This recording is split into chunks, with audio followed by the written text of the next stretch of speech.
How about a quick detour from the Champions League to the Premier League and the last ever Merseyside derby at Goodison Park. This was old school. Yeah. Right down to the yellow cards, the flying tackles, the Peter Reedism of it all in the first half, right down to the 97th minute equalizer from the Everton captain, James Tarkowski. Yeah, well, game, I mean, not in terms of quality on the pitch, because we knew it was going to be a dog's fight, and that's exactly what it was. It was all about fighting. Liverpool didn't do much really with the ball, but they still found themselves 2-1 up after being a goal down. Mo Salah coming to the rescue with a goal and an assist.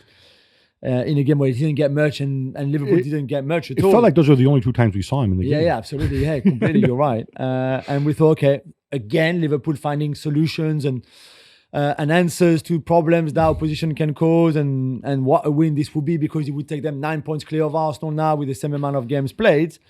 But it was without counting on the spirit of Goodison. And for the last ever Merseyside derby there, as we said before, they moved to the new stadium.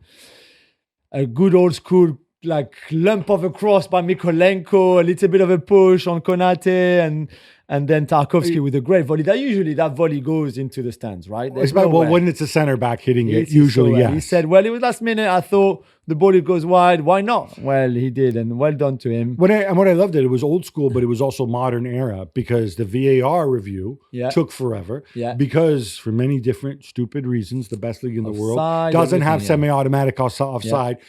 The amount of time you could see the camera angling it, I'm imagining some nerd there trying to draw the line in the parallax view and all this nonsense, and then deciding about the foul on Konate, and then eventually saying, it's the last game at Goodison. Yeah, just let it go, man. Just let it go. And Gab, there was plenty of afters to Abdoulaye Doucouré, my boy, and Curtis Jones, both sent off after the final whistle, as were Arne Slot and one of his assistants. Okay, I'll do Arne Slot too. You know what Arne Slot did? He did this stupid, Tuchel passive aggressive handshake where he shakes the hand and he doesn't let go and looks you in the eye. Dude, all right, it was horrendous when Tuchel did it, because let's face it, Tuchel looks physically like a big dork. It also looks stupid when Slot does it, because there's something kind of doughboy about Slot, and he's got the round head and the kind head. The only people who can do this are people who look badass, right? So Nigel Pearson nobody should do it anyway. You shouldn't do it, but if you are going to do it, you need to have it. Yeah. So anyway, he gets sent off. So does his assistant. I don't know who's going to be taking charge of the team next week. As for Doucouré went to celebrate in front of the Liverpool fans. Yeah. You know my feeling about this. You don't do this, right? Yeah. And Curtis Jones went over and dealt with it. I have no issue with it. If I'm not fining Curtis Jones if I'm Liverpool, because you can't do that. I am fining Doucouré, frankly, if I'm Everton. I'm not, because he's Paris born and bred. There you go. Yeah. Paris born and bred. Arsenal haven't confirmed this, Jules, but plenty of others have. Kai Havertz's season is over with a serious hamstring injury sustained during warm weather training in Dubai. Yeah, pretty much, like you said, nothing official yet, but it is true. Okay. It is a fact. It's February. I'm not a doctor, I know you are, or close to one, more medically adjacent than I am. If it's a hamstring injury that keeps you out for 4 months, through the end of the season, then it's a hamstring tear or snap. It's not a surgery, pretty much. It has to be. No, he's bad. And that means he's not back for a long time. Yeah, it's bad. It's bad. Martinelli is out injured. Gabriel Jesus, we know. Bukayo Saka still not back, of course. They literally only have Trossard, Sterling and Ranieri to play up front against Leicester on Saturday. When did Ranieri become a centre forward or even a winger? I know he's playing winger. The front three, but he's going to play on that right-hand side like he has this season, even if we've been saying this is probably not even his best position. And that's all. So if you want to change something, you play Merino up front and you lump the ball. I don't even know. No, play Declan Rice up front, lump the ball up to him. Go old school like Leicester used to do when they put the centre back up. Yeah. I don't know. This is bad. I mean, again, we can talk about squad planning if you want, but you can't plan for injuries like this, to have no Odegaard for 2.5 months, no Saka for 4 months, no Havertz for 4 months. Right. Surely they should have signed a number 9 at some point. Okay, maybe. Hopefully somebody thought of that. But this is bad. Can I make my bold suggestion, which I made off air last time?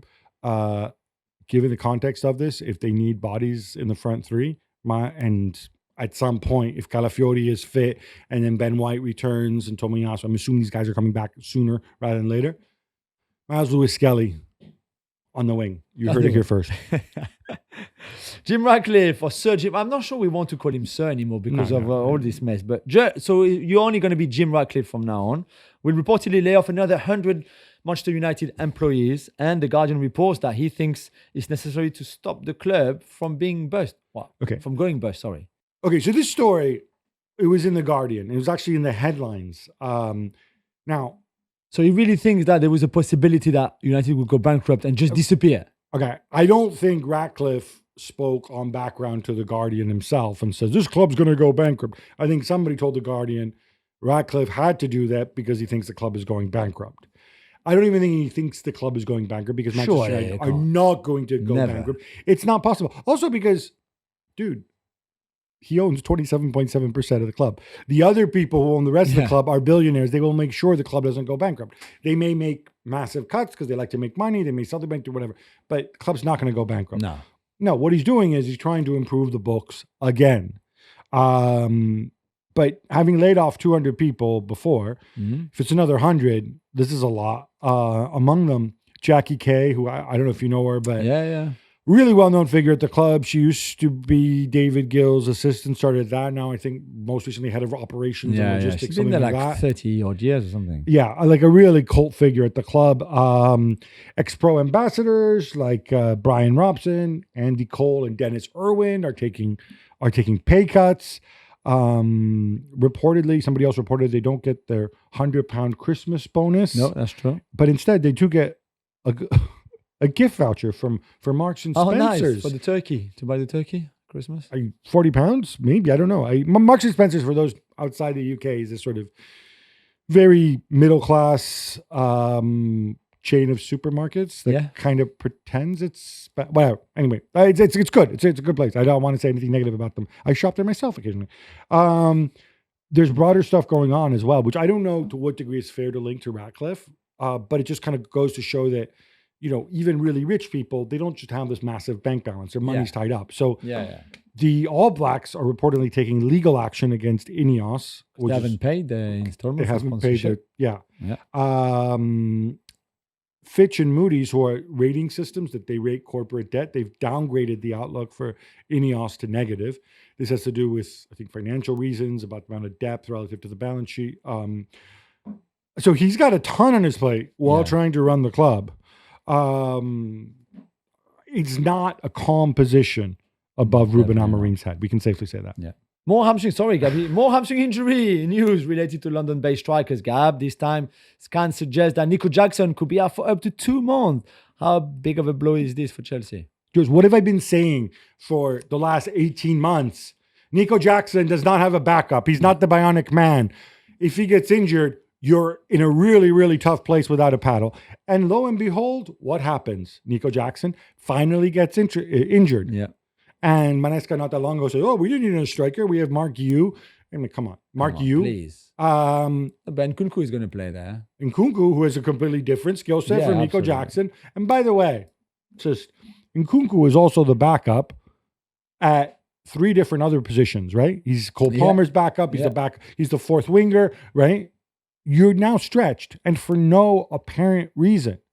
I mean, if you need to have 2 legitimate striker options. If there's one overarching thing that we've learned between Arsenal and Chelsea in the past 48 hours, it is that you need to have another guy on the bench. Yeah. Maybe it's somebody on the same level and they compete, they alternate, fine. Maybe it's somebody who's clearly a backup and takes up minutes against bad teams, that's fine. That man is not Mark Yu. You need to have a real guy there, like a real live person who's actually a forward.